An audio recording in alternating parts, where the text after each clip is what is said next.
Hey, what's up, Canada and beyond? Thank you for tuning in. Good morning, good afternoon, good evening, wherever it is that you're tuning in from. We've got a kind of a special event today. This is what I'm calling Force Multiplier events. What we've got is somebody with a unique or special or compelling story of testimony that they want the community to hear. So we are bringing in a bunch of renowned, respected, well-known podcasters, journalists, media personality types, and sometimes just general big mouths like myself to meet with said whistleblowers and kind of give everybody an opportunity to get the story right from the horse's mouth per se, and to be able to publish it out there in a broader capacity across multiple platforms to make it unstoppable information. So thank you guys all for joining us here tonight. I'm going to kick it over to Sheldon here right away, because he's kind of the force of nature that has gathered this particular group of individuals here tonight, and given me the privilege of hosting this across my platform as well as several others. So wherever you guys are tuning in from tonight, make sure you like, subscribe, and give this a share. And I will, as we get going here, be sharing the links to these other folks so that you guys can go and follow them as well and stay on top of the story. So Sheldon, this is round number 2 at this kick at this type of thing. Welcome back. Tell us why you gathered this group of amazing and brave individuals today. No, and that's I want to thank you again for hosting, Wayne. And it's what's amazing is that the community that we're in is that I know I have a lot of voices that are around to support me, and people that can figure out the tech on the stuff that I'm just too inept to gonna get started on. So I'm hopping into the StreamYard. We'll hopefully be able to do some of these things by myself, but at the same time, what I think is important is that we have a lot of great minds that we can kind of accumulate, guys that are comfortable talking on the mic in front of other people, that come up with some good questions and that have already done some good due diligence. So that's really where I'm at right now. I mean, a lot of us have our eyes on what's happening inside of Canada, definitely the size of the federal deficit. And inside of that, one of the biggest problems that Canada's facing right now, the big conversation, is the housing market. Now, we all know what's driving the housing market, and that's just we have more people than we have homes for. But there's a lot more to the story, and that's where David kind of comes into the conversation. So he introduced me to a couple of documents on cases that he's worked with, and I called him up, had a conversation with him. I was like, man, we got to have this guy on a call and really get into this. And then, as we're waiting for this to approach, I noticed that Martin Belanger, Marty up north, was busting out some information on the Bank of Canada and the sizable losses that we're suffering from there. And I think that the two sides of the conversation really meld well, and we'll kind of give a bigger understanding as to what's happening with the corruption inside of Canada, what's happening inside of the housing market, and what we as taxpayers are on the hook for. And then, of course, I always like to have Drew on as many calls as I can get him on, because Drew's always brings in an enormous amount of wisdom, and he's touched on a lot of really great subjects, and just a fantastic person to work alongside. So again, and yourself, Wayne, we wouldn't all be here tonight if it wasn't for you hosting. We've had some amazing conversations. We did the last David Drover story on the same cast together. That was a good time. We still got to plan part 2. So thanks, guys, for being here. And you know what? I think it's probably best that everybody goes and just kind of gives themselves a quick 60 seconds. So, David, why don't you give yourself a quick 60 seconds, who you are, where you're from, and let the audience know a little bit about what you're going to talk about before we hand it over to Marty. Sure. My name's David Skrypichayko. I used to practice tax law in Edmonton. I ran my own firm for 20 years. I did a bunch of international work. I'm now in the field of investment banking. I was effectively forced out of my profession by the Law Society of Alberta and by a small group of lawyers operating mortgage fraud rings. Of course, I wasn't happy about it, but I'm certainly not embarrassed by my own behavior in that. I had tried to shed light on some major mortgage fraud ring operations here in Alberta, and nobody wanted to hear about it. I was only ever acting in my capacity as a witness, but I'm a victim of malicious prosecution in that respect. You go through a period of feeling sorry for yourself, but now I'm back working internationally and trying to finance oil and gas projects, equipment, technology. I have an office in London and another one in Dubai. So that's what a guy that grew up on a farm in northern Alberta does to pull himself up by his bootstraps. Awesome stuff. Take it away, Marty. Hey, guys. Yeah, Marty up north. So I'm actually, for a change, I'm coming at you from up north. I'm in Edson right now. I'm visiting family in Edson, helping my in-laws rebuild the deck. You know, you guys know me on Twitter. I'm an unacceptable fact checker, which is how I start my days every day. I never know what I'm going to tweet about on a given day, but I wake up, I get on the internet, I start looking at the stories of what's happening, and it usually takes me about 30 seconds to call bullshit on something. Like, and it doesn't matter what the political stripes are. There's bullshit on the conservatives, the liberals, the NDP, the media. And, and that's what I spend a lot of my days. And like David, I'm retired. I'm an engineer. I'm not a lawyer, but I also belong to a professional association. And I know what it's like when you're trying to bust myths and people disagree with you. They go through, like, I've been complained against through my association numerous times. And I'm at the point now, I'm retired, so I don't give a shit. So if you want to complain to the Association of Engineers in my province because you don't like my opinion on the media, go for it. I don't care. So yeah, that's who I am. I'm just a guy who likes to bust the narrative. Awesome stuff. And Drew, a little background.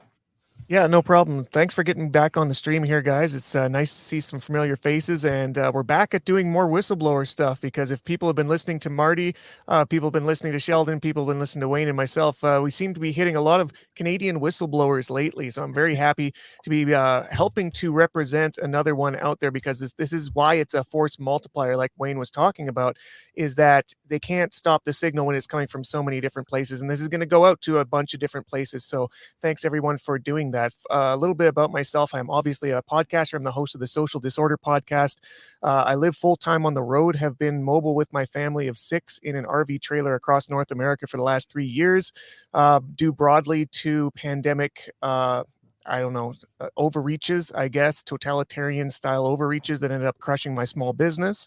And this is basically what I spend my time doing now, is speaking 5 days a week, every single week, on something to do with either philosophy, culture, society, some sort of corruption, or maybe even solutions. So this is kind of like my whole gig. I'm really happy to be talking to David today.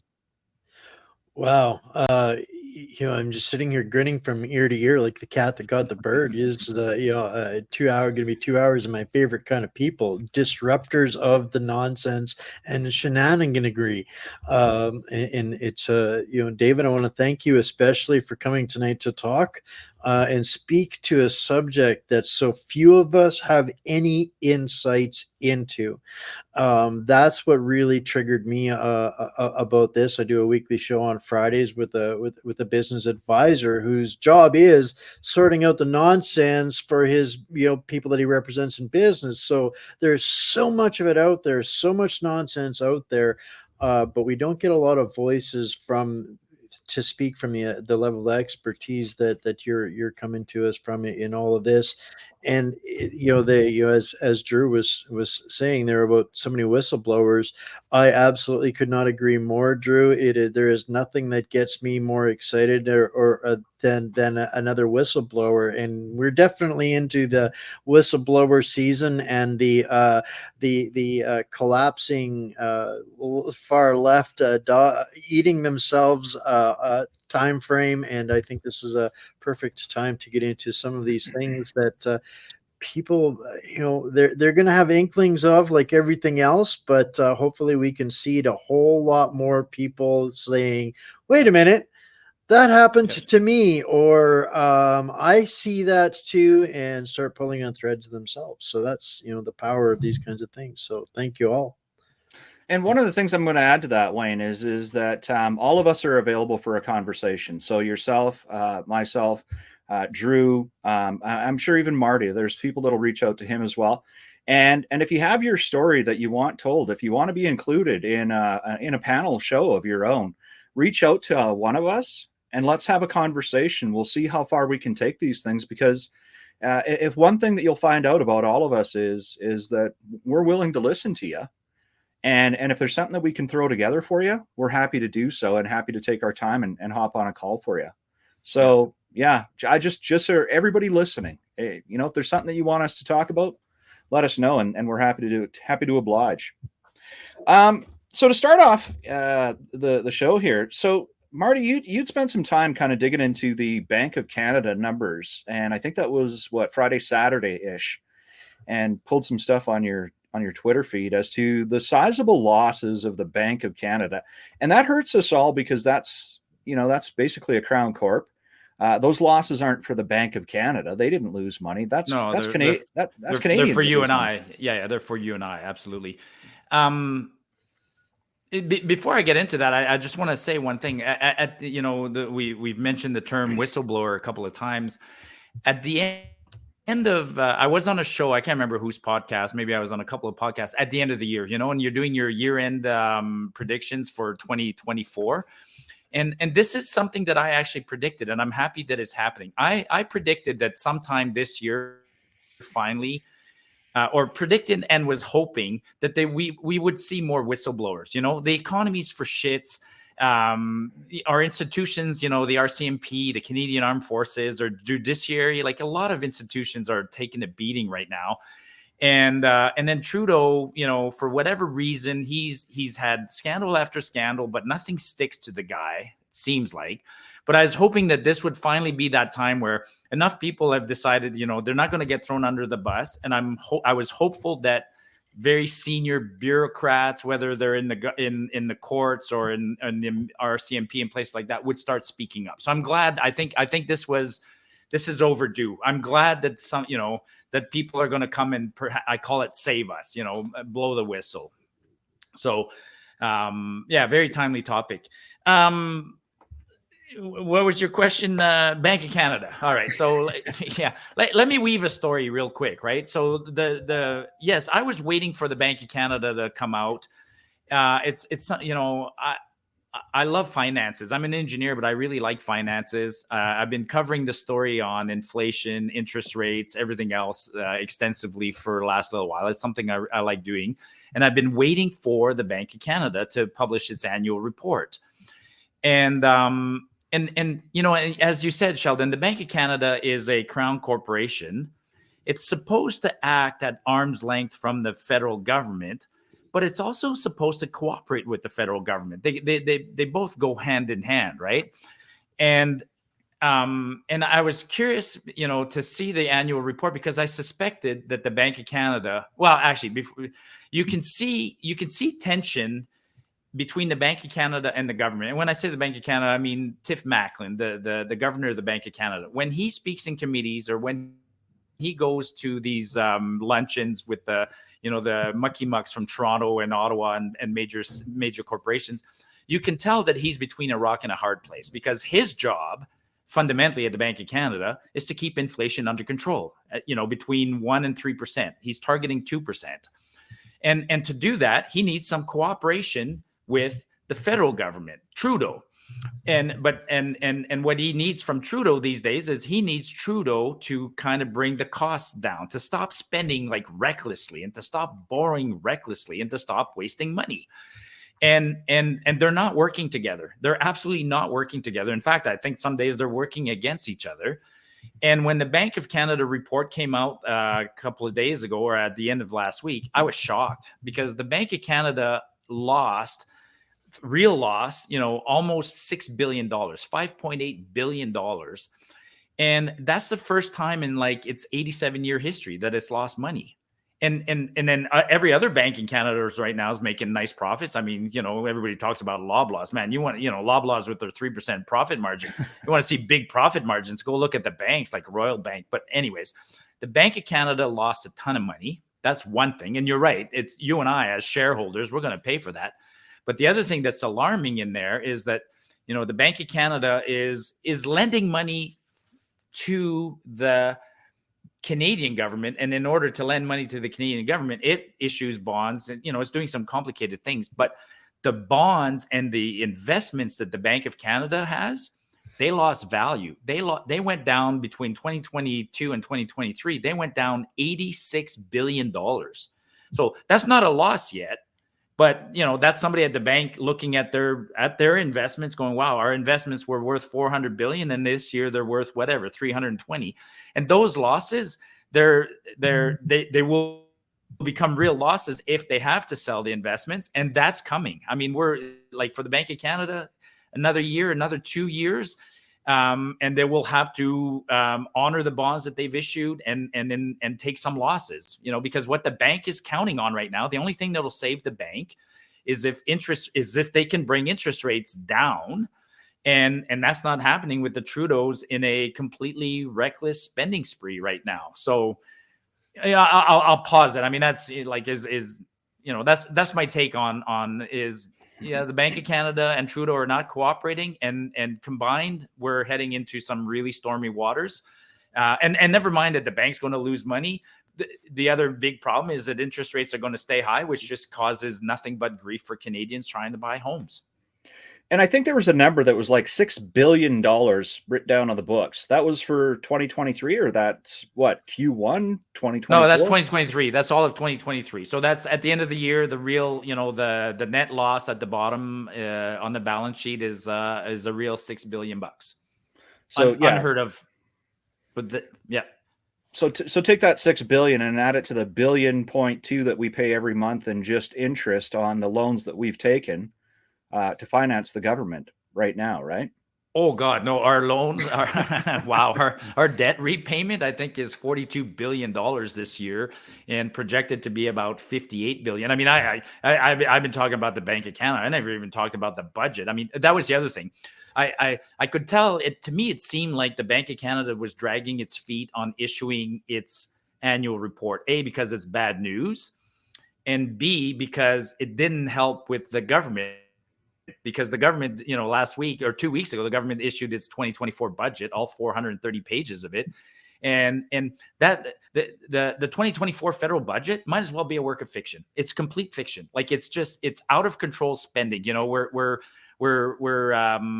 almost double spending what we were pre-pandemic. Like we're in the $500 billion range.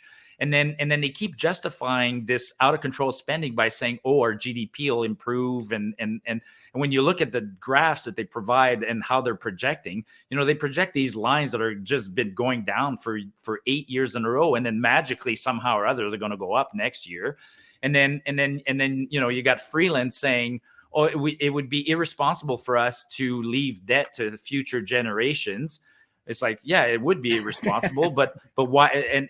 But in fact, when you look at the budget, there's no debt repayment line. And even in their own budget, even in their own documents that they table, they project the debt to go up. I mean, when I was looking at the budget, I honestly don't think Trudeau and Freeland looked at it. It's like somebody else prepared the budget and then gave it to them. And one other thing about the budget, I mean, I could talk about the budget all day, and that's not what we're here. I want to hear definitely what Dave has to say, but right off the get-go, the budget to me was hilarious. They always give a theme or a title to the budget. So this year's budget was called what? Fairness for all generations.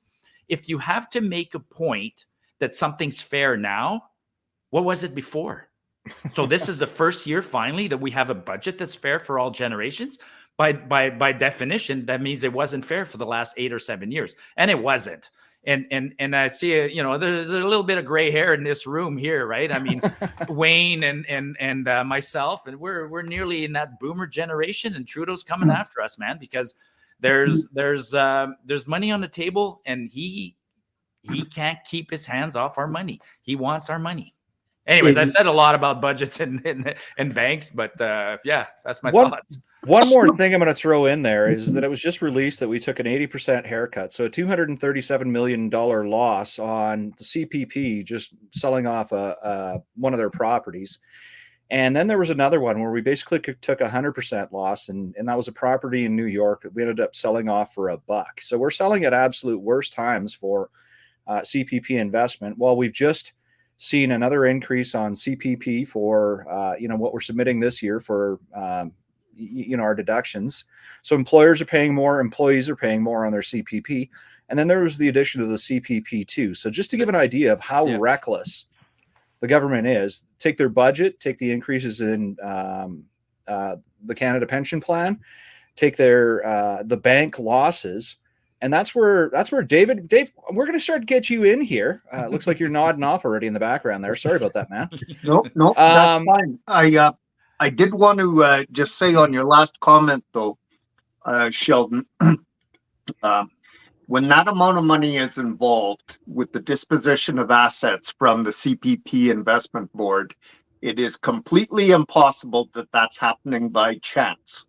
I would want to look at the related party transactions in that, because what happens with commercial property acquisition portfolios, they'll get a hold of some joker at CPP, and they'll pour the cheap wine to him, get him ready to write a check, and then they find a building. So they ramp up the acquisition cost of this dilapidated old piece of garbage in some inner city, and CPP writes a check for $47 million or $147 million, and then miraculously 4 years later, maybe after they renovated it, they say, well, golly, we can't afford it anymore. We're going to sell it back to some interested party who's been sitting there scratching his chin, just waiting for this to happen. So those transactions are not being audited in an ethical way. And even though mainstream media is presenting this to us as, oops, we bought a building that doesn't make money, or maybe this is mismanagement, or maybe it's climate change.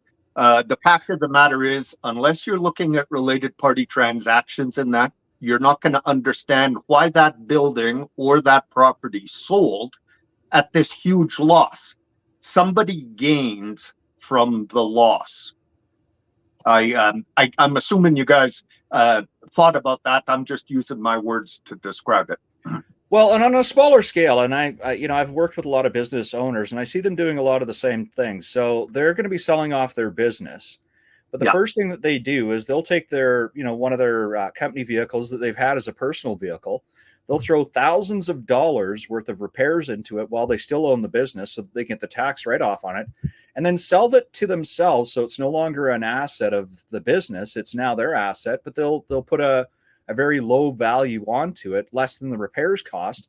So now they have essentially a new vehicle that's in tip-top shape under warranty that they've bought from themselves while they're going to be selling off their business. And it's basically to skate some taxes. So these kind of things I don't think are uncommon to anybody. But when we see hundreds of millions of dollars being lost on a property transaction, I don't think Canadians can conceptualize what that looks like. You're describing things that we used to have controls for, but there's nobody monitoring anymore, is what it looks like. And the other thing is, like, you're talking $100 million losses or more. My God, our debt, Canada's debt, is growing by $220 million a day, and it's been doing that for 9 years under the Liberals. We're at the point where, I don't even flinch at $1 billion, and I don't even, like, the auditors, I don't know what they're looking at. I worked in the private sector. If my bank account had $100,000 missing in it, somebody would have been screaming. Apparently in this country right now, I'm missing billion here and a missing billion there. Nobody looks at that. That's the frustrating part to me, is the complete mismanagement, or not even mismanagement. It's mismanagement. And when it's pointed out, it's completely ignored. Well, So- this is correct me if I'm wrong. Part of the story that that we brought David on to speak about is when people make these type of allegations and being like, well, there's corruption here and there's corruption there, and it's the government and the government this and the government that. People say, well, who's they, right? Who is the government, right? Who is in there doing these things? You can't just make nebulous claims like that and just presume that some dark, shady body is out there doing all of the things that don't make mathematical sense when the budget comes out. But I feel like the story that David is bringing to the table is like there's people that he has come into contact with, and they may not be all of them, but they're part of what seems like a larger organization, or at least a cabal of people that are getting rich off of these types of things. Like there are people, there are names, there are institutions, there are I'm sure regulators, which is why nobody is flinching about this stuff, that are corrupted, and this is a big story. Well, and that's what I was saying earlier when we were talking about whistleblowers and how we're hopeful that some people, some senior bureaucrats, are finally going to do the right thing. Because yes, you know, I'm going to make a fictitious story here, but you know, I'm sure there's a guy working in at the Bank of Canada who's getting rich. I mean, he's looking at what's going on and he can profit. But even at some point goes, holy shit, like. He starts to really understand what's going on, and he'll realize that I'm actually screwing, you know, my neighbor's kids and future generations. So some people actually will develop, like the corruption is so bad that somebody has no choice but to develop a small conscience and try and put an end to it. You know what I mean? Like, Yeah, yeah, that's exactly right. And maybe the question for us as people that are looking forward and trying to envision what the future is going to hold for our children and our grandchildren, we want to know whether those institutions we're continuing to prop up are actually going to work for us or work against us. And we're all hoping there's going to be a change in the federal government. We're hoping that a lot of things are going to happen by way of the ballot box. And part of what I want to talk about tonight is the fact that if we got a new prime minister tomorrow morning at 6 a.m., these problems would not be resolved. They would be hanging over us like a dark cloud, like a plague of locusts coming over the horizon. And I hate to get biblical on that, but that's that is my view of how corrupt and how endemic the problems are with money laundering, mortgage fraud, corruption in regulatory agencies. So I want to chime in here for just a minute. You know, in the first 30 seconds that David was speaking and that Marty was speaking, I'm just an uneducated northern swamp donkey, but I pay attention to patterns, and there are so many patterns that I have seen wash, rinse, repeat over different industries. The corruption no longer surprises me. I immediately start to seek out the pattern. And just in what you described there, David, about the pattern of profit modeling, that I can, you know, immediately that brings to me the Moderna corporation. You described literally its its rise to financial interest in being purchased by the government and being on almost every union pension fund's docket as a line item, and which led me into looking at unions across the board. How is it that all of these unions have exactly the same investments that just so happen to be the essential services, or just so happen to be part of the critical infrastructure through all of what I could no longer accept as ineptitude by our people? They are literally robbing the bank while they're throwing gas on the fire in the other side of the building, literally with every institution. And I'm seeing this pattern already evolving, David, out of what you just described there for what you're going to share with us. And we can apply that to what we heard last week, Sheldon, with the last guest as well. A certain measure. Yeah. The patterns. Yeah. All right. Well, guys, we're half an hour in, and we've got the introductions out of the way. We've got some ideas as to what we're going to be talking about. So, David, why don't you lean into what you first found, when you first found it, what you tried to do about it, and then let's see where the conversation goes from there. I mean, we really want to hear your story here. That's you're the guest, you're the big Thanks. show. Thanks. I'm really honored, gentlemen. What I want to do first off, though, is I want to acknowledge the importance of a retired journalist who helped me over the last 10, 15 years. He was the business columnist for the Edmonton Journal for the better part of his career. He retired from the Journal about 5, 6 years ago. His name is Gary Lamphere. And I think a few of you might remember his columns. Gary is a brilliant and ethical journalist. This really should be his story. Gary and I had a meeting probably 12 years ago. He was still with the Journal. And we were talking about bringing this mortgage fraud crisis and the concealment of these huge fraud rings into a public light. Because, of course, Gary had done quite a bit of investigative work into CMHC back in the 80s and certainly in the 90s. But the economy was so terrible back then that CMHC was a relatively minor player. So I want the world to know that Gary Lamphere is a steely-eyed missile man when it comes to investigative journalism here in the province of Alberta. This really should be his story, but through my own shortcomings, I was never able to bring him everything that he needed to put it together. I have written a book on it, and I really wish that I would have been able to write it together with Gary, but Gary retired, and so now we just simply have to recognize him as the senior man in all of this. Gary is a very trusted journalist, and that's an important lesson for everybody going forward.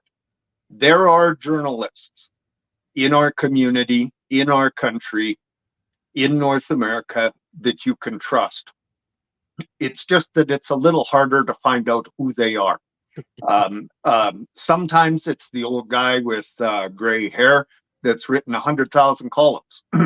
And sometimes it's the ambitious guy that kind of lives in the shadows and may not even have any formal training. So that's my speech about Gary Lamphere. Let me talk about mortgage fraud, because this is something that quite a few people don't really understand how serious the problem is. Mortgage fraud is essentially a hybrid version of insurance fraud. Now, lawyers have been committing insurance fraud for generations. It's nothing new. It's a family tradition with some of these firms. Mortgage fraud, when you have national insurers like CMHC, is relatively simple to put into play. You will get a property, which may be a marginal property. You will take that fourplex and you will turn it into 4 condominiums.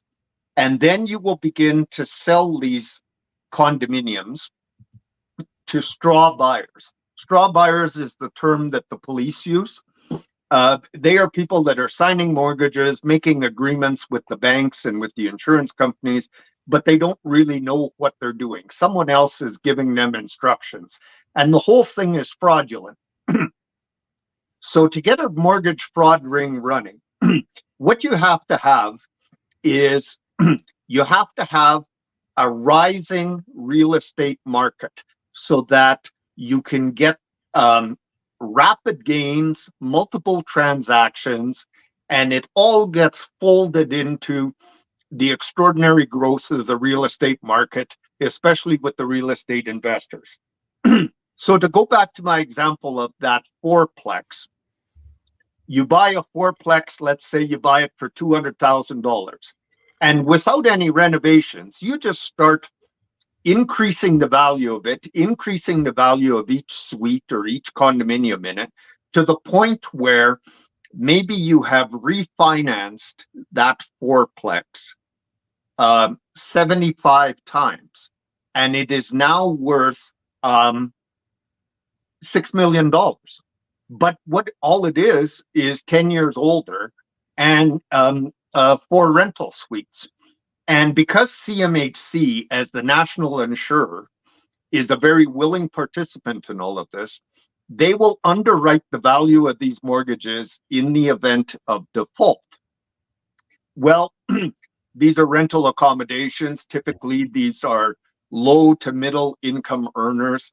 Very often they're straw buyers. They can sometimes even be living in the place, and they don't really know what they're signing. And CMHC doesn't really care. All right. So they get up to a value of, let's say, $6 million for this fourplex, and then they trigger a default. And by they, I mean the lawyers and sometimes the real estate agent, but primarily the lawyers are involved in putting in this fraudulent insurance claim to CMHC. And CMHC just writes a check. So you could effectively assume the mortgages as the lawyer who developed this plan all along, and you might give a cut to your real estate agent, but you could stand to get a check for $6 million minus costs, and then you get to take over the property. Yeah. So if you think of mortgage fraud in terms of a hybrid form of insurance fraud, that'll help to set the parameters. I began investigating mortgage fraud because a couple of accountants who I had worked with, very conservative, trustworthy folks that owned their own firm, referred a client to me who had been caught up in this. And I was made aware through the police and through other people that the Merchant Law Group was operating out of Kingsway Garden Mall. So that's Kingsway Garden Mall in Edmonton, just for our Kingsway viewers. Garden Mall in Edmonton, yeah. And so I began to look into it. I had a young fella that I was representing pro bono. He had been talked into becoming a straw buyer, and it was pretty clear he didn't realize what he was signing, what he was getting into. I think he got $1,000 per mortgage, and he signed 7 fraudulent mortgages. So we tried to straighten that out with the bank, and I said, listen, let's take it to the law society, because obviously this law firm that's involved is behind this. They need to be sanctioned. They need to be investigating. Well, that's when my trouble with the law society started, because they had no interest in bringing this guy under control. That was not the Merchant Law Group, by the way. It was a smaller law firm. So I began compiling a dossier for the RCMP, because my client was willing to enter into a plea agreement. This was all done with his express permission. He was sitting there while the interviews took place. And what we really wanted to do was nail the crooked law firm, because they had been doing this for a while. I am describing them as a small law firm, but they had well in excess of $20 million in fraudulent mortgages out in that year alone. And that was 2006. So this is a guy that rents 1,800 square feet. And very quickly, he's got a processing center for fraudulent mortgages. Now, it wasn't as big as the Merchant Law Group had, but it was still a reasonably sophisticated mortgage fraud scheme. So we helped the client as best we could. I think the poor fella ended up declaring bankruptcy to get out of all of that. We handled his taxes. I did it all pro bono for him. But the Law Society started to intimidate me about this. And I had been sitting on a couple of committees with the Law Society, trying to get them out of their inertia to look at this more vigorously. So they offered me a job. If you don't testify against any lawyers, we'll give you a job at the Law Society of Alberta. Well, I wasn't interested in that. And I realized quickly that maybe I should also take this to the RCMP at K Division. And so Edmonton City Police were out of their jurisdiction for this, and City of Calgary Police were out of their jurisdiction for this. So RCMP sends their guy from K Division, and I realized that he may or may not do a very good job on this, but his boss was my former brother-in-law, and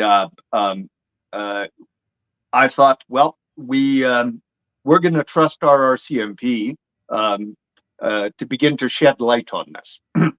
Now, David, before you go on, I just want to clear this up. Now, I think from our conversation is that the reason that the city police couldn't get involved with these things is because a lot of these things were happening in smaller rural communities. And I believe Wetaskiwin was one of the places that you'd mentioned. So we can't get city police going from Edmonton into Wetaskiwin, and that's why the RCMP are involved. Is that correct? Yes. Yeah. Okay. And just wanted to fill in the gaps there. Yeah. And And one other quick question. What time frame was this in? Like approximately what years? Or 'cause I'm guessing this took place over a period of time. Yeah. At the time I made the referral to K Division, I think it was 2006. Okay. All right. And yeah, it was 2006 because it was before I formed my professional corporation. So if I can, I just want to skip ahead a little bit to what was happening with the other really big law firm that operates in Edmonton and Calgary, because they had a really serious mortgage fraud ring operation operating. And by the way, that lawyer, it is estimated that he pocketed $200 million from his operations. He is one of the wealthiest lawyers in all of Canada, and he made it between Edmonton and Calgary on mortgage fraud. And that's $200 million. $200 million of taxpayer money is patting his back hipster. Yeah. He's a scumbag. Okay, Yeah. cool. Yeah, Carry on. it's interesting how we've heard of large busts in British Columbia, Lower Mainland, and some in Toronto, wrapped around this exact same thing, but only those cities have this kind of problem, right? Right. Well, that's sort of one of the problems with mainstream media is whenever they get investigating this, they want the big story, they want the flashy story, and usually they want it to be somebody who's a foreigner or a fraud scheme that's happening in a place like Africa or Asia. They don't want to admit that it's happening right next door. They don't want to admit that it's happening right above the Eddie Bauer store in Kingsway Garden Mall. So let me just really briefly describe how sophisticated this operation was in terms of document processing. Straw buyers would come into this law office, and this is all a matter of public record, by the way. Straw buyers would come into this law office, and they would sit at a table and sign fraudulent documents all day until they couldn't hold a pen anymore. And some of them were getting $1,000 a mortgage. Some of them were getting more, some were getting less. You didn't even know you were in the law firm. This was kind of a secret office. Then a young lady or a young guy would come and take all of these documents by the hundreds, and they would stack them on pallets. All of these fraudulent mortgages, they would stack them on pallets until they had 4 pallets, which was a cube van full. Then they would back up to land titles and open up the door and look at those ladies at land titles and say, okay, register them. All right.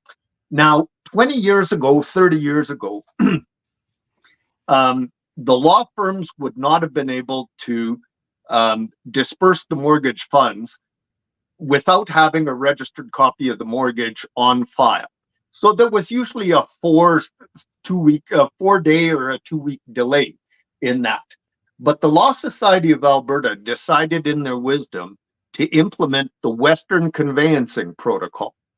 And that allowed law firms to disperse mortgage proceeds whether or not the mortgage was registered. All right. So the Law Society changed its policy, and they made representations to their insurers. They changed their policy to enhance the rapid flow of documentation without regard for the fact that so much of it was becoming fraudulent. So now, to make it easier to scam the system. Exponentially.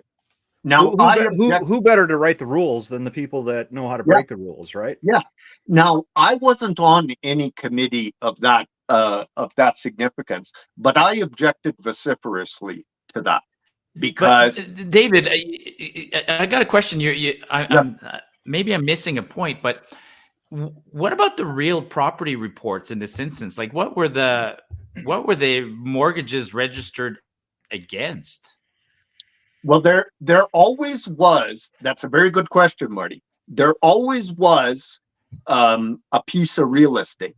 There always was a legal land description, and it may or may not be in compliance with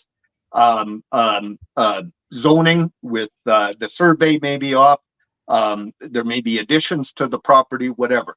But that would have been only one of the minor documents in the bundle. Yeah, I mean that could be fraudulent as well, right? I mean, somebody if I produce a document that I call a real property report that says, you know, this is a square chunk of land, and I show up to registries with that document, what do? They just take it on face value and register that property? Is that kind of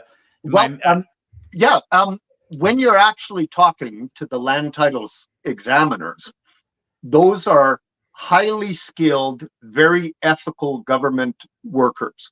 They are long-term workers, and they don't believe in fraud.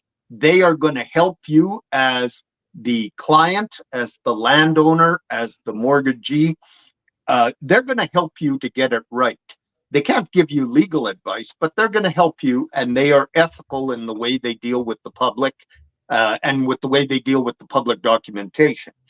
But as a result of the Western Conveyancing Protocol and the rapid rise of fraud related to real estate, the land titles examiners became completely overwhelmed with the amount of documentation that was coming at them. And it wasn't just because the Alberta economy was growing and because lots of houses and condominiums were being built. It's because some lawyers were backing up cargo vans full of fraudulent documents, and you know, they might as well have tossed the keys to them, because how the hell do you start registering that? And all the money's been dispersed, right? So that is just a very basic description of what happens at the lawyer's office as those fraudulent documents get sent to land titles. Now, in the meantime, the lawyer is dispersing the money. There are fraudulent affidavits. There are fraudulent mortgages. The RPRs may be less than official or less than 100% accurate. Either way, there is this huge glut of documentation that comes to land title. And I was aware of that because I had an old friend that worked there. She had worked there for, I think, 38 years at that point. So we know this is going on in the legal profession, but there's only a few of us that are objecting to it.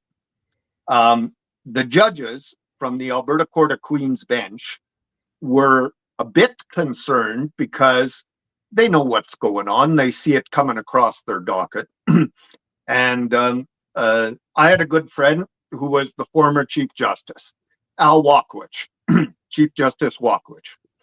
And I've known him for 35 years. So he took me aside, along with some of the other retired justices of the Court of Queen's Bench. And he said, you know, David, this mortgage fraud escalation is something that could destroy the Law Society of Alberta and make it very difficult to reconstitute the legal profession. And he had just the most serious look on his face. So Sounds I got like exactly the reason they should be doing it. Well, yeah, but I'm a little bit naive, okay, at this point. I got out the textbooks and I realized from my days of working at Deloitte and Touche that if the right audit procedures were put in place at the Law Society level, the Law Society, as an ethical regulator, would begin to collect information ahead of time. And frankly, it would spook these guys that are fraudsters running fraudulent mortgage document processing centers. So I went to my friend Jane at Land Titles and we talked it over. What I wanted to do was I wanted to place an electronic flag on every document that got registered at Land Titles and cross-reference it to the legal land description. That way, if you had something fraudulent going on, one of the ways you would pick up on that would be there seems to be a mortgage every business day or every 4 days on the same piece of real estate. Let's say it's in Wetaskiwin. So the electronic flag would pop up and that information could be conveyed to the Law Society of Alberta. And that way they would know something was up in respect of that fourplex, okay? They would be able to collect information ahead of time and get an advantage in terms of investigation. Now, this was a type of protocol, an audit protocol, that we had developed back at Deloitte and Touche for our clients that were property developers. Because as you know, Revenue Canada will collect GST on every vacant lot that's sold every time in a subdivision. It's kind of a pyramid scheme for Revenue Canada. So we developed this protocol for them, and I worked on that file. I knew it was it would work at Land Titles. So I talked to the people at Land Titles, and they said they would be cooperative with this because they saw it as fulfilling their statutory mandate to register the documents in a timely, accurate, and ethical way. And that was great. I took it down to the Law Society in Calgary, and they laughed in my face. All right. And, you know, I was kind of a whippersnapper. I wasn't showing off, but I was trying to help my own profession to investigate this massive, massive fraud that appeared to be out of control.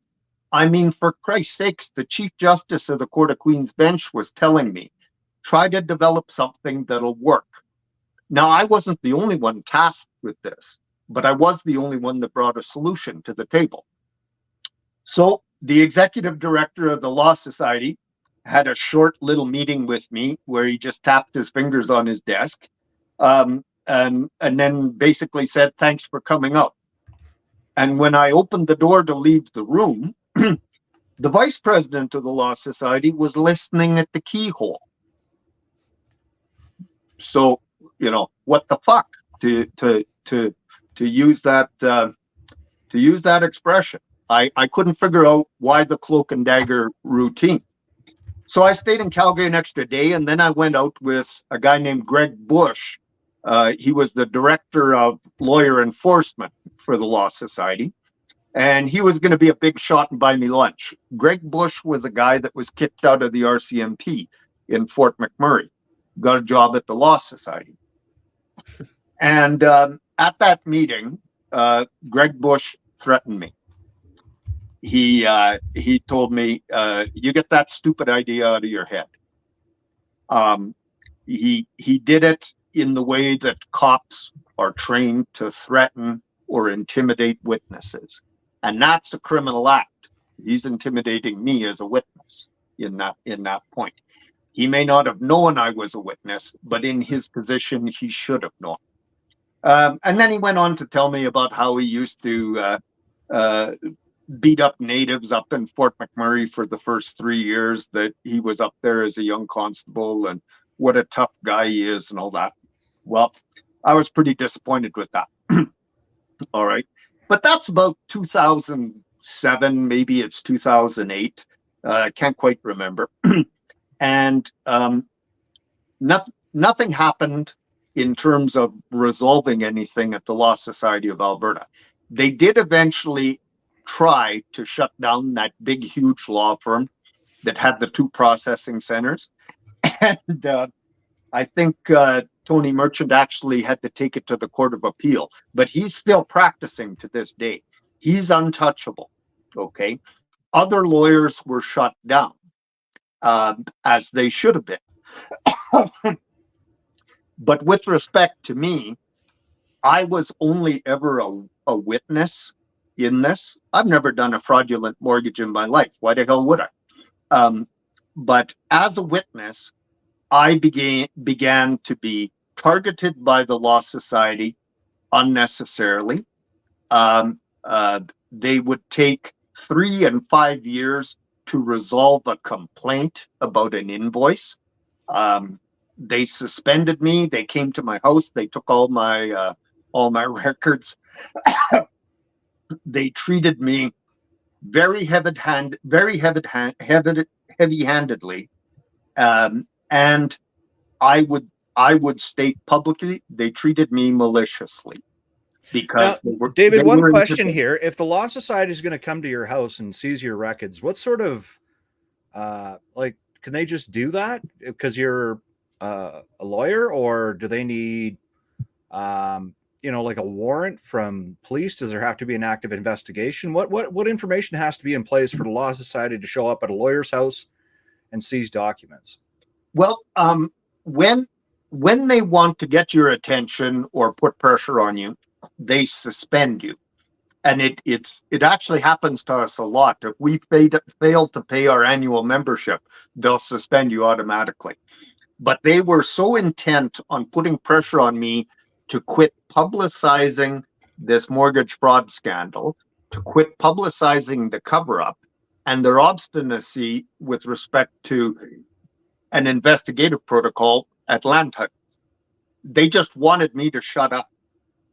So they have, it's in the Legal Profession Act, they have the right to have a custodian come to your office. Now, my office was in my house in St. Albert. So this custodian was a guy named Joe Schaefer. And Joe Schaefer's been involved in shady real estate dealings from the day he got to Edmonton in 1974. He should not be working for the Law Society in any capacity, and yet he is. He is the appointed custodian. And is he still there today? I think he is. Joe's probably in his 80s. Okay. Wow. Now, it's probably not a very glorious job to be the custodian in that, because there are lawyers that steal clients' money. There are lawyers that act negligently, but none of that was anything that I was ever accused of.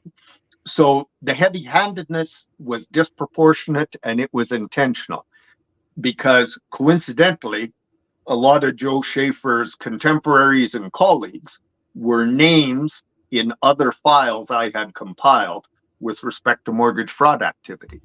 Okay. And where did you get all these names from? I had people feeding me information from the police, from land titles, from banks. All documentation at land titles is public records, by the way. There is no attorney-client privilege that attaches to it. It's public record. If King Charles buys a nice cabin at Pigeon Lake and registers it in his name, it is a public record in Alberta. So the people that were providing me with this information, they were not betraying any solicitor-client privilege. They were not crossing over any privacy lines. These were only ever public documents that were provided to me. And why were they giving this information to you? Because they knew I was the guy that could take the ball across the line. You were the point man. That I was the guy.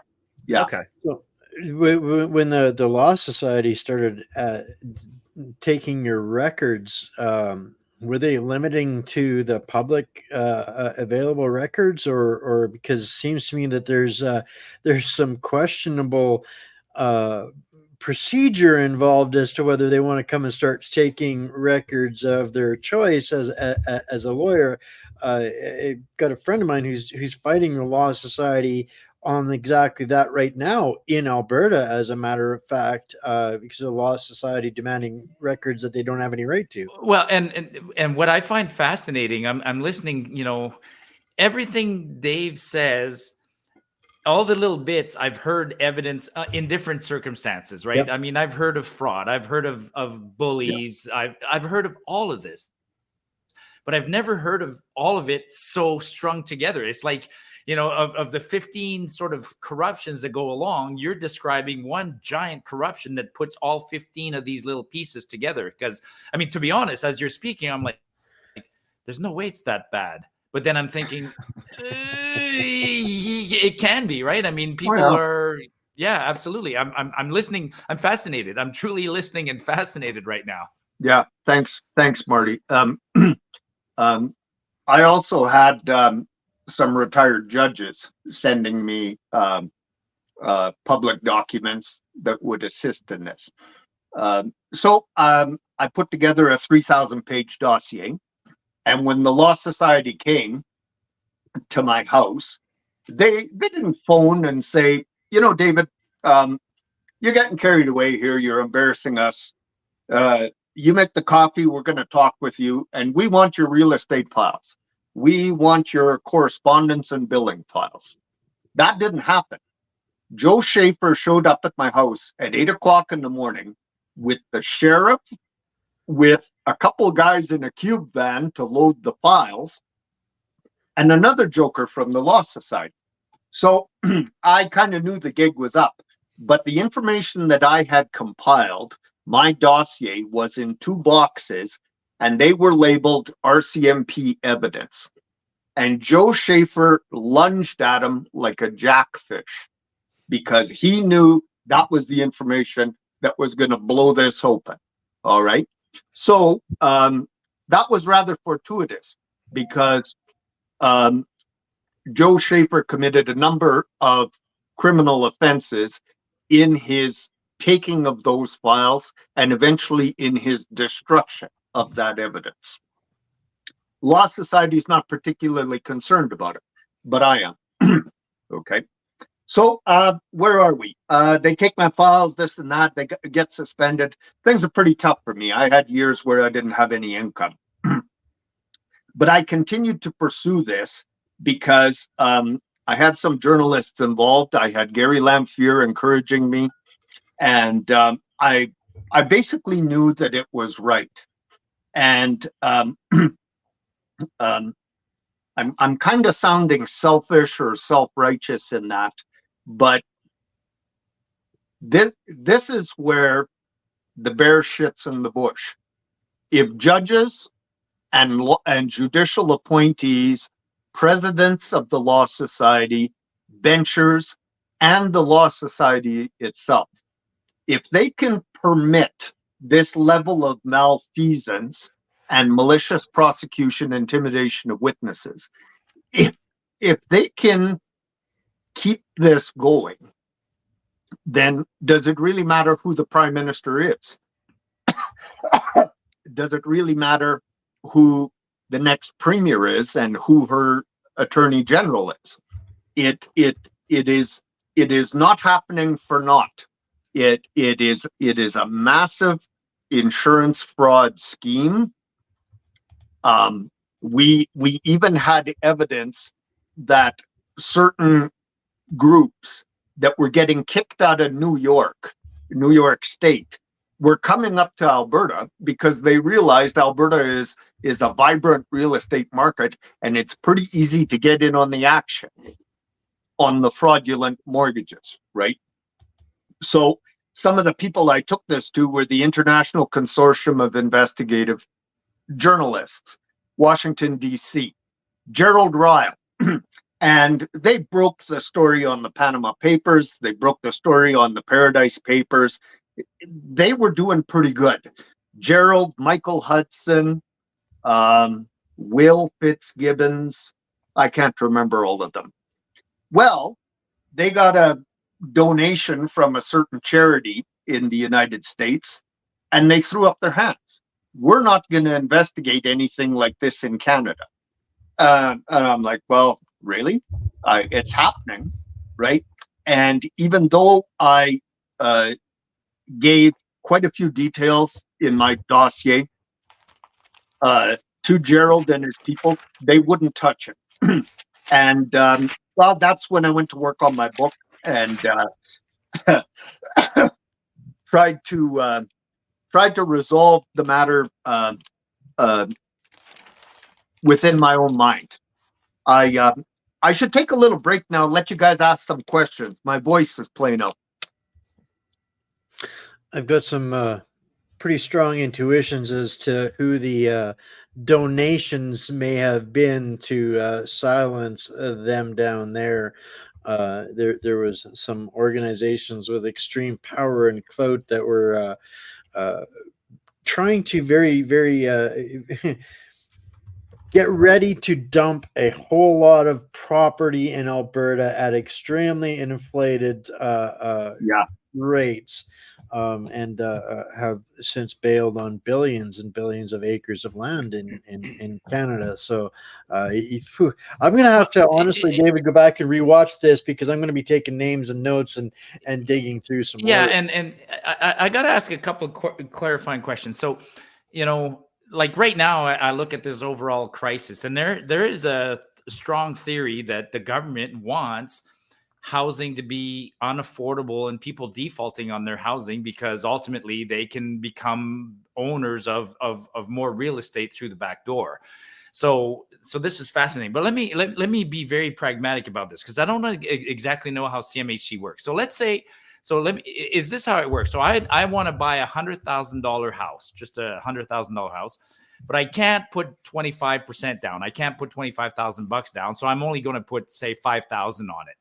So the CMHC, what am I doing? I'm paying them, let's say, $2,000, and they insure the mortgage. That's what CMHC does. Now, if I default on my loan, I can't make the payment all of a sudden.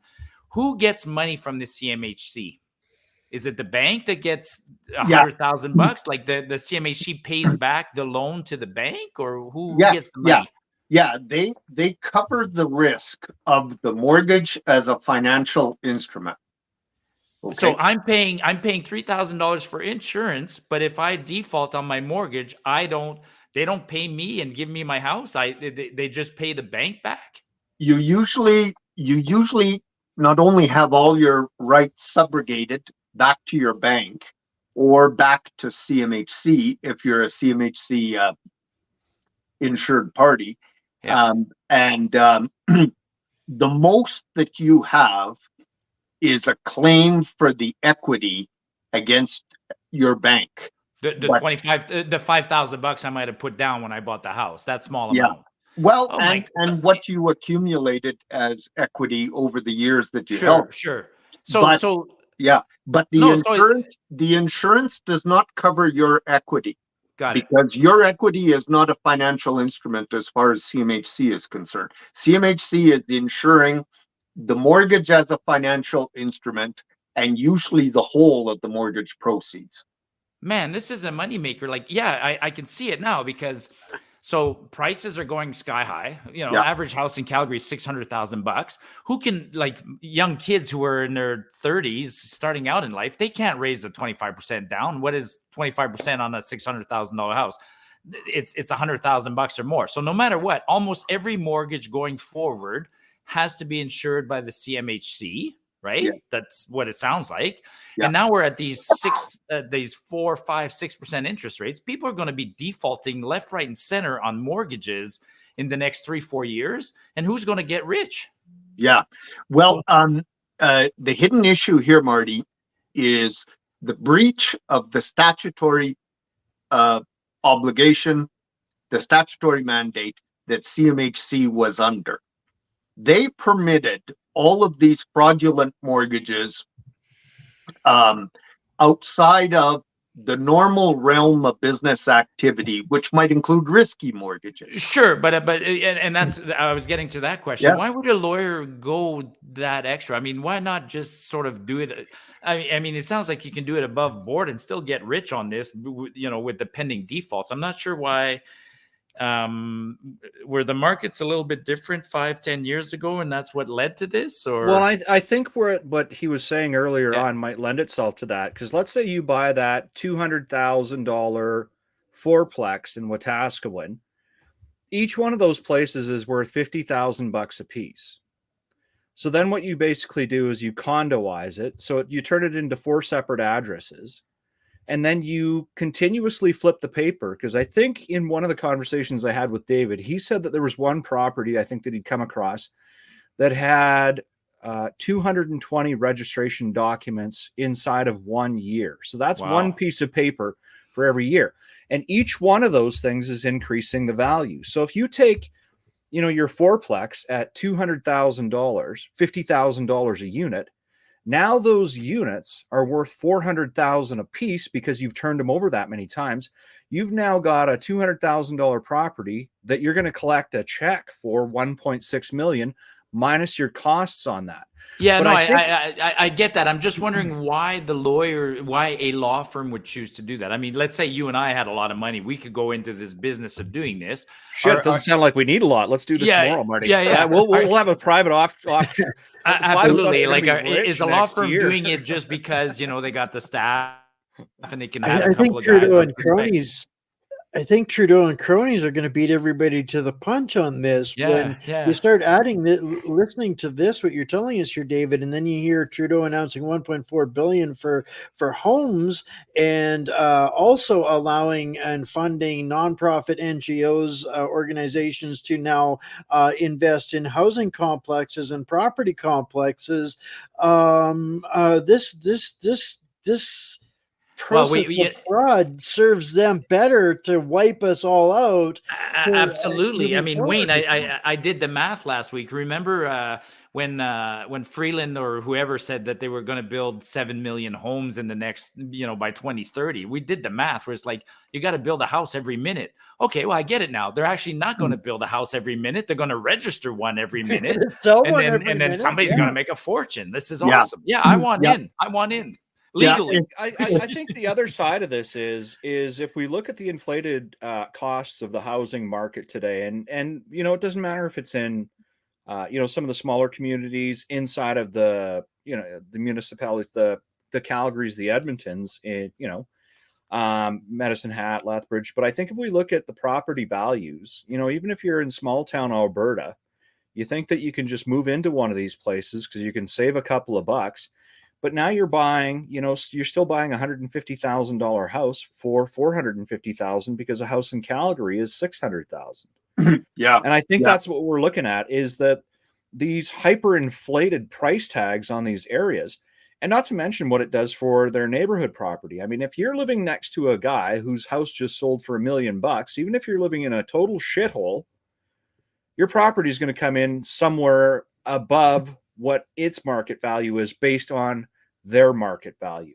So it's not just inflating the property values of the properties that they're frauding on, but it's also inflating the properties like wildfire. I mean, this is going to spread like literally like wildfire in the summer. It goes to the 2 immediate neighbors, and then the neighbors beside them, the guys that are across the alley. Now the entire block is hyperinflated on prices, and everybody would walk past and go, well, who would pay $250,000 for that piece of shit? And then at the same time, in a housing crisis, which we're in, What are your options but walking into a $250,000 piece of shit? Yeah. Now what I'm going to have fun trying to do in the coming weeks now is go through the CMHC's records. But does the CMHC, I've never dug into the CMHC, do they issue, they're a Crown Corporation like the Bank of Canada, do they issue an annual report? Because somewhere in there, there'll be some statistics on payouts and things like that. So did you do that, Dave? Is that something you guys did, or? No, you know what, guys? I was encouraged to do that. I knew that it'd be valuable as evidence, but I ran out of energy and steam putting this all together. I had probably finances too. Yeah, I had been suspended by the Law Society. I eventually got disbarred. I was assaulted by Law Society officials. I was assaulted by the RCMP. They came to my house a couple times to tear it apart. I was intimidated as a witness. I drive down to Calgary. I'm humiliated. Then I'm threatened by one of their officials. And you know what? you start to think about just protecting yourself, right? So I ran out of steam. I ran out of energy, and I had to let it languish. Then, everybody has a little bit of bad luck too. I had a house fire, and I lost my house in St. Albert. And I didn't have any money to pay my insurance that year, so I didn't have any insurance proceeds, right? So things got pretty bad for me. I realized I had to turn it around and get into a different career internationally. But your hunch, your intuition is exactly right, Marty. As a Crown Corporation, there should be disclosure as to what insurance portfolios or risk categories, I believe they're called, which risk categories are being covered by this Crown Corporation. So mortgages with 10% down, mortgages with 20% down, overpriced houses in New Brunswick is a different story, but there should be a separate category for the fraudulent mortgages. And I bet there isn't. I'll bet you everything was just lumped all together.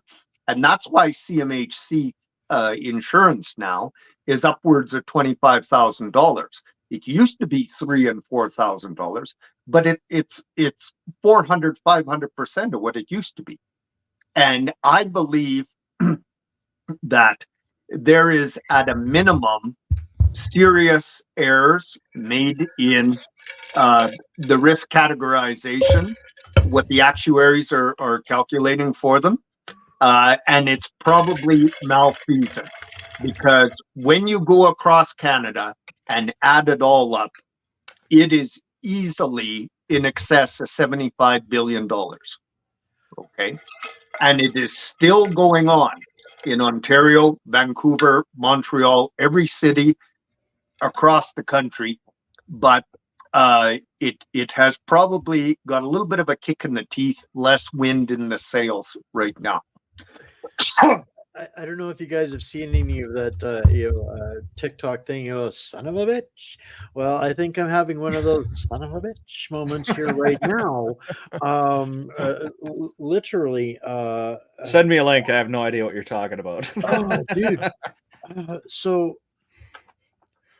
share screen. Let's see this son of a bitch thing. When you talk about the risk analysis on this, David, and where it is skewed, and that is the source of the misfeasance, I 100% guarantee you that is it, and it will be based on DEI risk analysis. That is the benchmark of the barometer for investment brokerages for all of Wall Street and the stockbroker world, is your DEI risk reward score. And that whole thing is just what they're trying to bury and keep Trudeau busted from, was this corporation that initially laid out the fraud of this DEI model, McKinley and Co.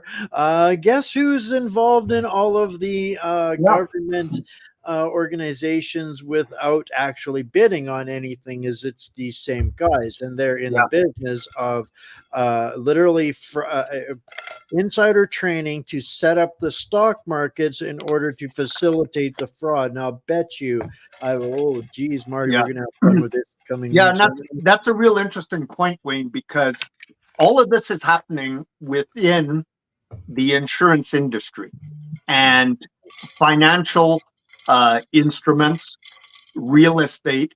So the SEC is not going to look at any of this whatsoever.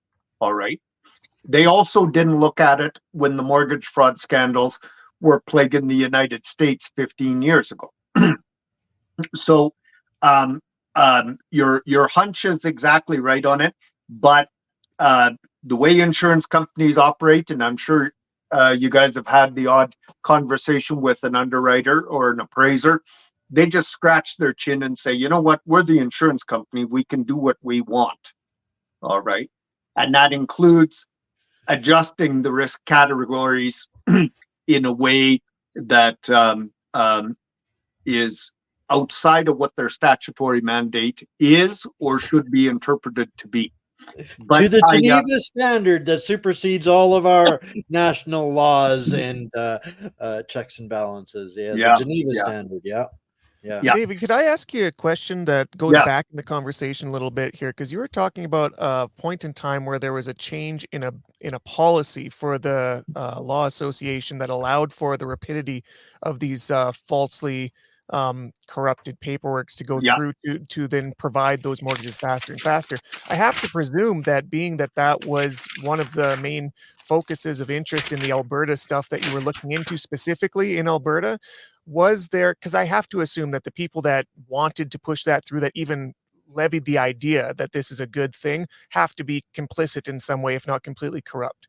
Were there in your investigations into this people and like usual suspects that came out as you went into it, or was it always just sort of nebulous and you can see what's happening but you're not sure who the hands belong to, you know? That is precisely what the problem with the law societies across Canada are, in particular Law Society of Alberta, Law Society of BC. And I tried to raise that point with the Cullen Commission, but Justice Cullen didn't want anything like that creeping in. Okay. Yes, your suspicions are right. These decisions were being made because somebody got a lobster dinner in Toronto and got back to Calgary and said, yeah, let's approve this. Lawyers are so honest, we can take them at their word, right? And I wasn't a senior lawyer in Edmonton at the time. I was a very junior guy. And I was kind of a non-traditional practitioner because I only ever worked with tax litigation. But there were several dozen other senior lawyers, highly respected ethical guys that said, we cannot let this happen to the way that real estate transactions are regulated by the Law Society, because we're also responsible for it. We're incurring a lot more risk, right? But they did it anyways. It was the beginning of the end, right? So, gentlemen, if I can, I want to explain to you just briefly. I know this all sounds like a boring law lecture, but this is kind of important. There was this fellow named Abraham Lincoln. He dealt with a very similar situation during his Civil War. And to this day, the False Claims Act is known by lawyers as Lincoln's Law. And that's probably the only way that any of us are ever going to turn this around in our lifetime. It is the most commonly used federal statute in the United States to combat medical insurance fraud, mortgage fraud, national insurance fraud, civil aviation fraud, etc. Lincoln's Law is based on a common law tradition that goes back to the Romans. It's called Quitam. Quitam. Quitam. And I'll send something around to you guys later on. And it's important because we need to know that there's a future, that these fraudsters, these crooked regulators, and now it appears some judges that are of questionable integrity, we have to know that there's a future for us. And for me personally, it was a turning point to understand that a lawyer as good as Lincoln had figured this out 140 years ago. What was happening during the Civil War was this. There were a lot of defense contractors that were supplying horses, rifles, gunpowder, tents, uniforms to the Union troops and to the Confederate troops. But Lincoln was only concerned with the Union troops. Now, what was happening was some of the crooked old senators that they had back then, they didn't really like Lincoln very much. He had freed the slaves. He was from Illinois, and he started talking about equity and equality, emancipation, and all that. So Lincoln was an outsider. And these crooked old government officials, lobbying firms, defense contractors, they were shipping deficient supplies to the front lines where the Civil War was being conducted. And sometimes you would get a couple boxcars of dead horses, but you still had to pay for them. Abraham Lincoln had to sign the check to pay for these inadequate arms and military supplies. So this was jeopardizing the potential success of the Union Army, and it was an overbearing fraud on a government that was quite weak at the time. So Lincoln enacted the False Claims Act, and it was based on the principle of quitam, which, as I said, goes back to Roman times. A citizen may sue in the name of the king in addition to in his own right. And what that translates into is that sometimes citizens like us can gather the evidence, launch a claim to prevent a fraud against the king or the national government. And that's exactly what this is. Mortgage fraud rings are submitting false claims against a national insurer. And as it turns out, the guy in charge of our crown corporations doesn't appear to be in charge of much. And Krista Freeland doesn't appear to have ever taken a math or accounting course in her life. So we cannot expect any support from the management level. But yet, as taxpayers and as citizens, witnesses and victims to these frauds, we can invoke this ancient common law principle of quitam, and we can launch civil suits against the perpetrators of those frauds. Okay. Now it works in the United States because they have a federal act called the Civil Claims Act. It used to work in the UK.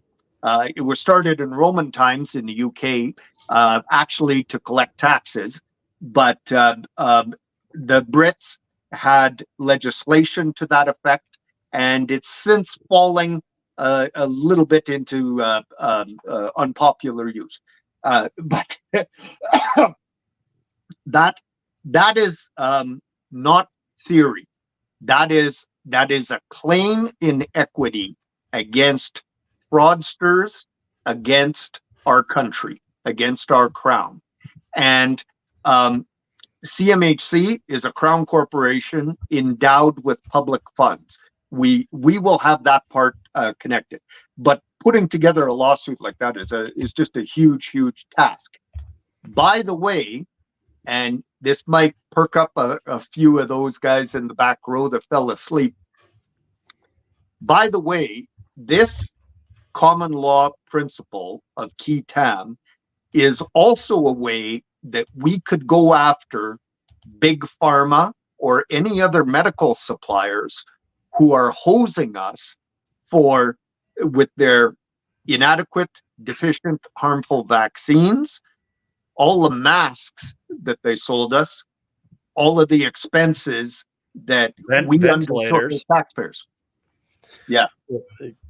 Canada has a much unused avenue of law through tort cases and misfeasance torts that I'm waiting for people to get educated on for when they're ready to start moving forward from the disbelief and shock and awe stage into accountability. Unfortunately, these institutions have done, spared no expense in trying to shut the doors on all avenues of recourse, transparency, or accountability.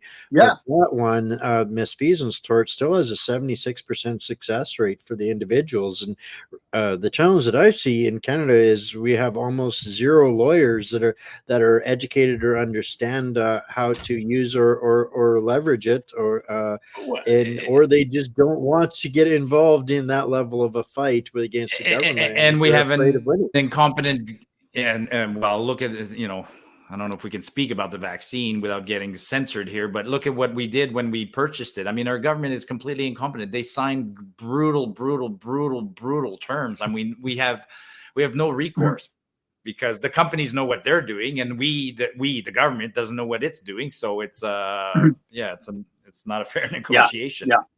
Yeah. And I'm sorry to introduce that concept, but it is a common law remedy that is handed down to us from ancient times in recognition of the fact that whoever is currently sitting on the throne or whoever is currently elected at the national level may or may not be interested or capable of pursuing the claim. But the claim exists because it's based in fraud and it is against the taxpayer. So if Larry Brock is listening, goddamn Larry, get on board here. I love Larry. He's a bulldog. He's an absolute bulldog. I love Larry. Larry's the greatest. Yeah. One of the reasons why we can be so confident going forward, whether we just want to publicize the issue, whether we want to recall certain judges that have been appointed under dubious circumstances, or whether we want to go ahead with the claim and get our money back. It's going to boil down to what evidence we had. And I can tell you guys with 100% accuracy that these mortgage fraud rings, they fucked up. They registered all of these documents, which were fraudulent, eventually in the respective land titles offices. And we can request those documents because they're public. It doesn't betray anybody's privacy. And it's not going to be hard to figure out. You're going to get the account number of a law firm that you knew was involved in shady real estate dealings. Will that be attached to the documents, or is it just going to be the transfer of title? No. Every document that is registered in its original form at land titles is kept at land titles. It eventually goes to microfiche or whatever system they have. But what's important, Marty, is that evidence is there. Okay. We don't really have to go looking for it. We can effectively go to land titles and ask them to hit the print button and start piling it up on pallets. And they'll do it for us. They'll put it in consecutive order. They'll batch it, whatever we asked. And they'll charge a nominal fee for it. But I don't even think we're going to need a production order. The reason I didn't get as much of that as I wanted is because there was a retired RCMP in charge of Service Alberta at the time. I think he was an assistant deputy minister or something. I don't know. And he was a retired RCMP. And so I had a meeting with him about this. And he threatened me and said, well, there's no way in hell you're ever going to get your hands on that much documentation. And what he didn't say was because it will make me look bad. But the fact that he wouldn't comply with my request and fulfill his statutory mandate, it made him look bad in perpetuity. That guy was a retired RCMP, okay? And it is completely impossible that the communications between his office at Service Alberta, the retired RCMP that was at the Law Society of Alberta, and the active investigators at K Division did not know what the others were talking about. I am going to state that there was collusion between the three groups there. And I mean, the guy that I took it to at K Division, I could tell that he wasn't going to do anything with this file. I sort of felt humiliated by it. But what I thought was that he was going to go back and think about it. He was going to start to get some of the evidence from land titles, and he was going to realize how easy this case was to put together. If you're trying to prove fraud in front of kind of a liberal judge or maybe even a jury, you know, you got to have that one item that really puts you over the mark. And if you got a house in Wetaskiwin that was mortgaged 200 times in one calendar year, you win. Okay, we seem to be picking on Wetaskiwin, but that's how the evidence comes together. So Larry, if you're out there and you're listening, I'm telling you, we can get the evidence and we can put it together. But you know what, guys, I couldn't do it on my own. My law firm was starting to come apart. I was having trouble financially. And if somebody would have pulled up with 3 cube vans of evidence, fuck, the Law Society would have come and seized it from me, saying it was theirs anyways, right? Now, I want to hold on here for a sec because we're hitting at about $1.40 for time on the call here. And I'm conservatively guesstimating that we've got at least 2,000 people watching the live stream. So, I mean, we've assembled a good panel of great minds here, but we've also assembled an amazing crowd. So what I want to make sure that they all appreciate is that if they have questions that we're not covering, or if they want answers to this, or if they have additional information, the additional information, please feed out to us. But if you have questions, make sure that they're going on inside of the comments box, and we'll try to make sure that they're covered.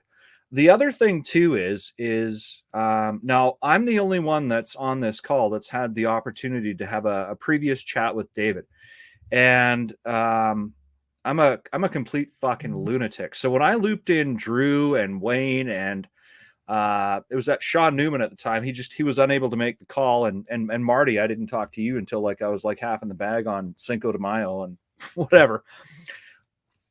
It's their first exposure to the call here, so.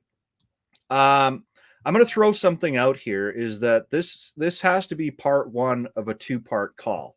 Is everybody in agreement on that? Yeah, absolutely. Yeah. Yeah. Because I think what we're all going to want to do is we're probably going to want to take some of this information and, like Wayne said, watch this entire fucking thing again and process it. Go through some of the names, go through some of the information. Marty, you're going to go through some of the statistics. I already pulled up the CMHC's annual report. They do have an annual report. So there's some great chat comments in the chats too. People understand what we're talking about and have got all kinds of initiatives going on. So I've added my my platform's email address in the chats that I have access to here, and I expect that we'll get some assistance, shall we say, from some. I'm going to stop in Wetaskiwin on my way home tomorrow, and then I'm going to go to the registry's office in Wetaskiwin and say, I heard you guys got a condo here that sold 200 times last year. Like, I've got 2 specialists I'll be sending the recording to immediately hereafter. an attorney investigator in the real estate industry, as well as a freedom of information specialist, saying we have some questions we needed some answers for. Yeah. And- yeah, you this know is the what, force guys? multiplier of the whole thing, right? Look at us go. You know what, that's- guys? This is good. And like it says at the bottom, like and subscribe to the people that are on this call. I know Wayne's posted the information. He'll post it again. You'll also be able to find it through my Substack. I'll make sure that everybody's contact information is available. And I'll either go by Twitter or by, by their informed handles. Because I think the conversation's amazing. And I want to hear what other people have to say about it. I want to do a follow-up call on this because I'm sure people are just like fucking, their jaws are hitting the tables just like ours. Right? Like it's just a good call. Well, you know, guys, listen, I've been on dates like that where her jaw hit the table and it just never turns out the way you think, does it? Eh? I want to just give you a little bit, a very short statement about why I sued Justice Peter McCallishan. Okay. One of the documents that I'm going to circulate is a statement of claim against the Attorney General of Canada, Attorney General of Alberta, the Minister for Service Alberta, Justice Peter McCallishan, RCMP K Division, and a few individuals. One of the reasons why I issued that statement of claim is because that's a bona fide claim against each of those parties for either their negligence or their breach of trust, their breach of statutory duty. It took a while to write up that claim. It's a reasonable narrative. I think everybody will be able to read it and understand it. And so there are some pleadings in there. Those are not sworn facts. It's not an affidavit, but that's the way you get these things started, okay? Justice McCallishan is a friend of mine, or at least he used to be. And he was president of the Law Society when I began to put these investigations together. And I begged and pleaded with everybody in that Edmonton Law Society office to do something about this. Don't placate me. Don't pat me on the head. Don't shove it off to a couple of fluffers in a different office. I'm not interested in that. I said, guys, this is serious. And I've got the audit protocol that we can implement through land titles. So I thought I was going to get some cooperation, but as it turned out, these guys were working a different angle. And it occurred to me after I got past some of the emotional hurt of that, and it was very emotional for me. It occurred to me that when you are a bencher at the Law Society, and when you are the president of the Law Society, you have this statutory mandate to protect the public interest. Well, I don't think that includes covering up multi-million-dollar mortgage fraud rings. I don't think it includes intimidation of witnesses. I don't think it includes illegally seizing evidence for the RCMP and destroying it. And unfortunately, when you're the president, you bear responsibility for all the people in your organization because the buck stops at your desk. Peter was the president, I believe it was 2006, 2007. There were 3 consecutive presidents that I have issue with. Justice Peter McCallishan, Justice Rod Jerky, Justice Doug Maw. All 3 are Alberta Court of King's bench here in Edmonton. Now, they closed the Law Society office here in Edmonton at the time that this was very active because they didn't want anybody coming around. Those 3 justices were consecutive presidents of the Law Society. Now, I've stated what I think are the statutory obligations. Associate Chief Justice John Rook ruled that they have no responsibility to anybody. That was one of John Rook's shining examples of judicial reasoning. So that exists at the regulatory level pursuant to statute. That is a breach of their statutory mandate and their obligation to fulfill that mandate. And I am not really happy that I had to do that.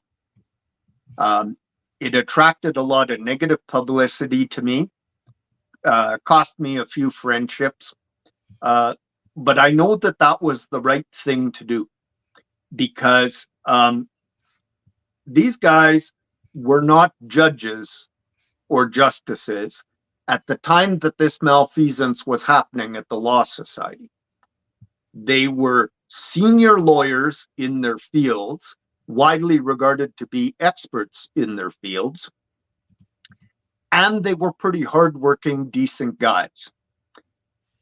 But the information that was coming into the Law Society office about mortgage fraud, about the problems with money laundering, which is also connected to it, the problems that were coming in were only ever being swept under the rug. And I'm going to give you a very concrete example. Every month, every lawyer has to sign his trust records as he submits them to the auditors of the Law Society. And we do it all electronically now. So if you're making $20 million a year off a mortgage fraud, the Law Society knows about it. All right.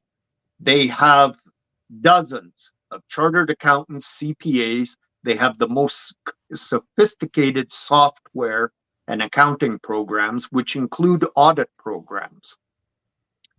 And with all of that technology, all of that manpower, basically unlimited resources, they couldn't pick up on the fact that a dozen law firms in Alberta were running mortgage fraud rings. And the reason they didn't pick up on it is because they were instructed to ignore it. They didn't want the claim to happen against the Law Society. They wanted to be swept under the rug. You know, it didn't happen. Let's draw a quick association on that to what we're seeing with the COVID jabs right now, in that AstraZeneca has just been pulled from the market across the entire planet. Everybody knows that it was bullshit. It never worked and it was killing people. And now we're going to have a number of healthcare providers, like here in Alberta, it's Alberta Health Services or Ontario Health or the BC CDC, BC Health, whatever they call themselves, that are still going to be sweeping this under the rug. They don't want the statement published widely in Canada, for the simple reason being is because now they're actually going to have to be held to account. I mean, if you think of the magnitude of that, the mortgage fraud is impacting 100% of all taxpayers, but think of the vaccines on the much larger scale. But what we're actually seeing is the parallels in these professional organizations that are supposed to be keeping their members and their professions clean, that seem to be the dirtiest of the dirty. So, I mean, for medical health, I'm going to say it's the College of Physicians.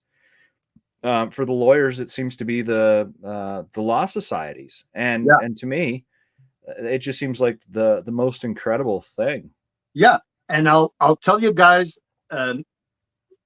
these folks in Ottawa and also Calgary and Edmonton, they know how serious this is. When I filed that statement of claim against a federally appointed justice and the RCMP, Gerald Butts flew to Edmonton and had that action quashed about, I think it was maybe 3 or 4 months later. All right. So what year was this that Gerald Butts flew in and you had this registered documented? Oh shit.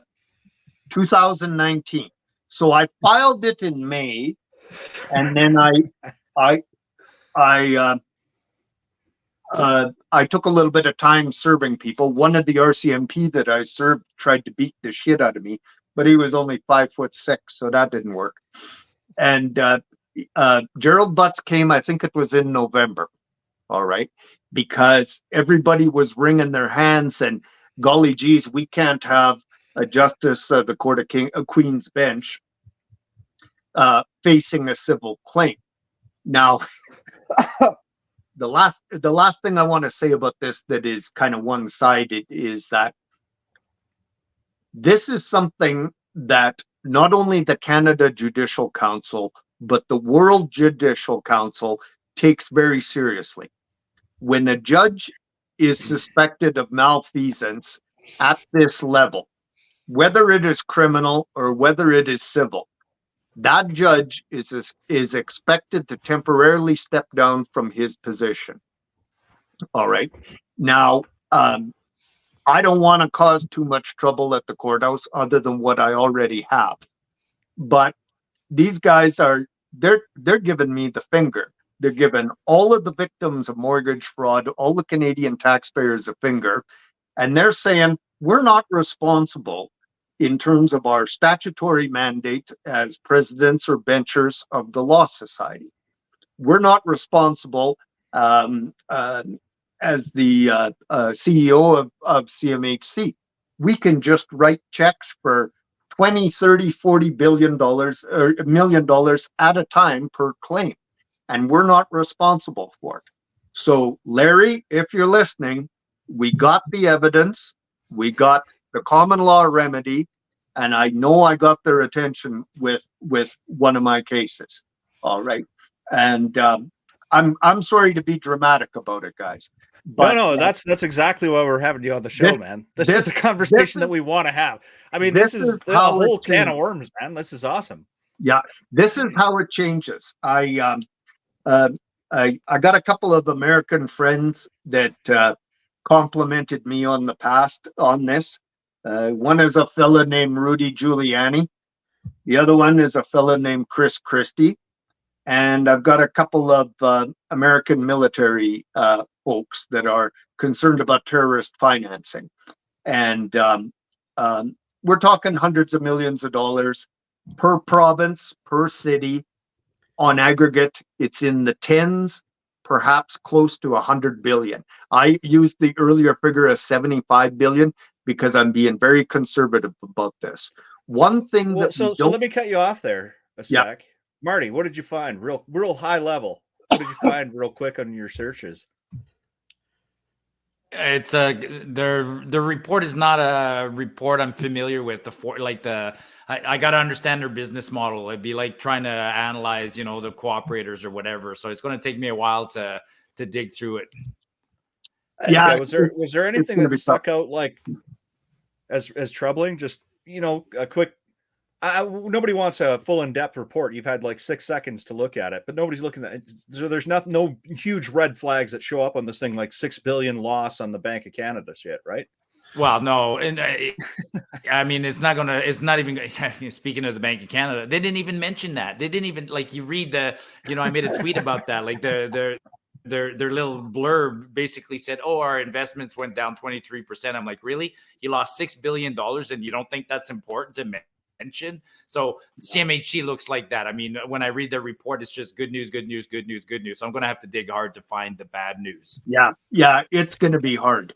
Yeah, I'm sorry to inform you, though, David, you might not like to raise much of a stinker or a ruckus, but this was nice and calm, cool, and casual. But you gave a whole bunch of us that do live for raising a stink and a ruckus, some threads to really pull on and chew on, and I'm really interested to see the community's input on all of this as well. The comments throughout the different platforms that I'm watching are very enthusiastic about hearing this and looking into more. So this was well. I thank you guys for listening to me. You know what? At the time that I was starting my investigation of this, my law firm had only been around for 4 years. And I'm just a small town guy representing taxpayers, right? But within 5 years, I had 4 billionaires that were clients of mine. And one of them that I have to keep nameless, he alerted me to the fact that this was something that the banks would be interested in getting resolved. Because if you remember, Bank of Montreal sued the Law Society of Alberta and settled for $10 million. And Carolyn Dunn of the CBC wrote a big article that told us everything's fine. Okay. But that settlement and that statement of claim, I went through it. It was 75 pages long. And there were all kinds of names missing. The Law Society of Alberta made sure that protection had been extended to a select group of lawyers, which continued with their mortgage fraud operation. And the guys that got nailed, one of them was an MP in Calgary. And I think that all happened maybe about 10 years ago or so. I'm not a big buyer of coincidence, but now all of a sudden hearing about the fraud issues of the Toronto Dominion Bank is now an interesting, far more interesting story to me this week than it was 2 hours ago. Again, coming back to never buying coincidence, the fact that we would have the Cullen Commission mentioned on this show again tonight, that's twice in 2 shows. Again, more ink that I just cannot buy. I must go looking. And there's another name too that Drover brought up. I think it was Justice Rook, and somebody in the he did in the panel had brought up the same name. So what are the odds, guys? a lot of usual suspects all of a a sudden. lot of coincidences. It's a lot of nefarity that's kind of going on against the taxpayers here.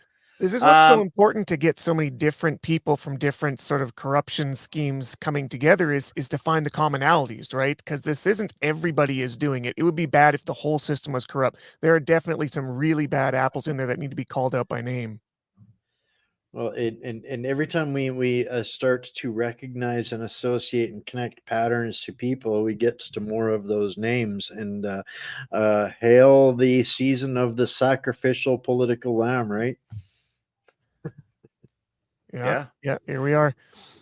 All right, guys. Well, down to 2 minutes left here.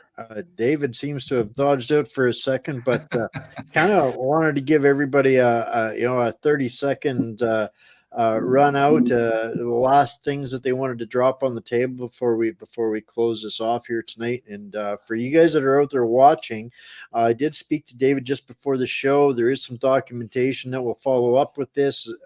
He'll get that to me, and I will be publishing that out on my Substack, so you guys will get the transcripts, the documentation, the notes, the link, everything that we can find up to that date.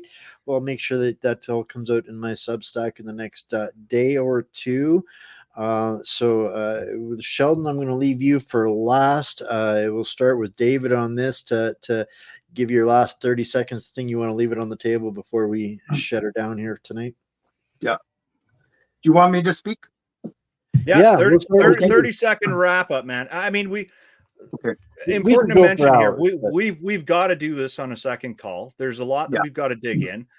Everybody's head's kind of exploding with information. So give us a 30-second wrap up, and then we'll work out a timeline for part 2 when we can come back and have some notes in front of us and some questions and whatever. So just a 30-second wrap up, David. Okay. Thanks for listening, guys. I don't get to tell people this whole story very often. I'm going to send these 2 statements of claim because they're a nice chronology.